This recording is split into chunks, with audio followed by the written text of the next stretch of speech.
মনি বিয়েবাড়ির থেকে এসে জাস্ট ড্রেসটা ছেড়েছে। বিয়েবাড়ির থেকে এসেও নিস্তার নেই, ওরা এখন ভীষণ টায়ার্ড হয়ে ঘুমিয়ে পড়েছে। কোনোদিন এরকম ঘুমায় না। রাতের বেলায় যে দুধ খায়, এখন অনেকটাই রাত হয়ে গেছে, 1টা বাজে।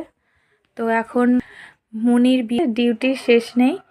প্রথমে মনি খাওয়ালো, ওনাদের দাদান যায়নি, তো দাদানকে খেতে দিল।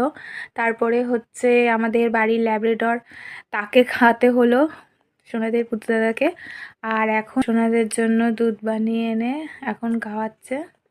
দিদুনের কোনো বয়স হয়নি, সোনাদের দিদুন যেন এরকমই সবার জন্য করতে পারে। মানে হাজার কষ্ট হলেও নিজের দিক না দেখে সমানে সবার জন্য, সবার প্রয়োজনে ঝাঁপিয়ে পড়ে। আমি যেন সবার জন্য এরকম করে যেতে পারি।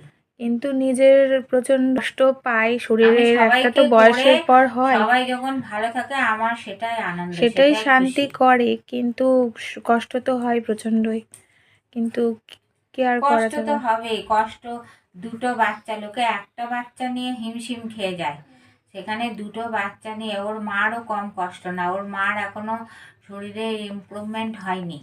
হ্যাঁ, তারপরে ঠিক মতো খেতে পারে না, ঘুমাতে পারে না, স্নান করতে পারে না। সেই সঙ্গে আমারও, কারণ ছোটো দিনের বেলা সোনাদের পেছনে এসব করতে গিয়ে, সব কিছু করতে গিয়ে, বাজার হাট সমস্ত কিছু করতে গিয়ে আমাদের ঠিক মতো খাওয়া নেই, ঘুম নেই, স্নান নেই। তবুও আমরা চাইবো সোনারা যেন ভালো থাকুক, সোনাদের যতটুকুনি পারি কষ্ট করি, সোনারা ভালোভাবে বেড়ে উঠুক, মানুষের মতো মানুষ হোক।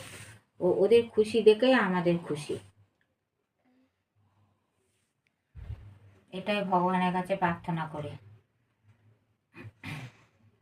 তো যাই হোক, কোনোদিন এই টাইমে ওরা ঘুমায় না, আজকে প্রচণ্ড টায়ার্ড তাই ঘুমিয়ে পড়েছে। আর এখন দুধ খাচ্ছে। আর সোনাদের এখন খাইয়ে দাইয়ে এখন অনেক কাজ আছে। তারপরে সোনাদের বোতল না ধরে আমার হাতটা ধরে আছে যাতে বোতল না নিই। ওদের আবার জামা প্যান্ট চেঞ্জ করতে হবে, ডাইপার চেঞ্জ করতে হবে, অনেক কিছু করতে তারপরে হয়। রাতে ঘুমাতে মানে পারি না, একটা পাশে ওর গায়ে লেপ কম্বল সরে হ্যাঁ, যায়। সবসময় একটা তাঙ্কায় থাকে। টাঙ্কা সবসময়। মানে এখন বুঝতে পারি যে বাচ্চা সামলানো কতটা যে কষ্টকর। মানে এই কাজটা মনে হয় অন্যান্য অনেক কাজের থেকে অনেক চাপের, অনেক কঠিন কাজ। তো রাতের বেলায় আবার চেক করতে হয়। আমি করেছিলাম, এখন আবার এই মেয়ে সন্তানদের জন্য আমি করছি। তারপরে রাত্রিবেলায় আবার হিসু করে ফেললে সেগুলো আবার চেঞ্জ করা, জায়গাতে আবার কিছু দেয়া। ঠান্ডা লেগে যাবে।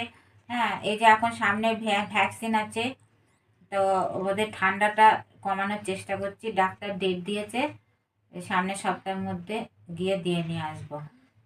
যাই হোক, অনেক রাত হয়ে গেছে, সবাইকে গুড নাইট, টাটা।